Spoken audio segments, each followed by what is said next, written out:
Okay. తర్వాత స్టేజ్ని బట్టి మిగతా 40 lakhs కూడా రిటర్న్ ఇస్తారు. నువ్వు ఎక్కడైనా చూపించుకో సంబంధం. ఎన్నేళ్ళలో అంటే ఇప్పుడు జస్ట్ సెకండ్ స్టేజ్లో ఉందనుకుంటాం, అప్పుడు ఎంత ఇస్తారు? 2 స్టేజ్లో, ఒకటి స్టార్టింగ్ స్టేజ్, ఒకటి అడ్వాన్స్ స్టేజ్. స్టార్టింగ్ స్టేజ్ ఉంది అన్నా కూడా 10 లక్షలు. తర్వాత 40 ఎప్పుడు ఇస్తారు? అడ్వాన్స్ స్టేజ్ కన్ఫర్మ్ అయిందంటే మన డాక్టర్ సర్టిఫికేట్ చేసుకుంటూ 10 కాక ఈ 50 ఇచ్చేసి వాడికి పాలసీ క్లోజ్. ఓకే.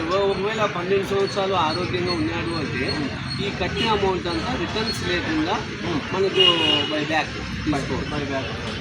మెచ్యూరిటీ ఏమంటే పాలసీ ఫార్మ్ అయిపోతేనే మనకు రిటర్న్ చేస్తాం. అంటే ఇక్కడ మనకి ఏమంటే అది మనకు వచ్చే అసలు వస్తుంది, లేదంటే 50 లక్షలు మనకు లేదు.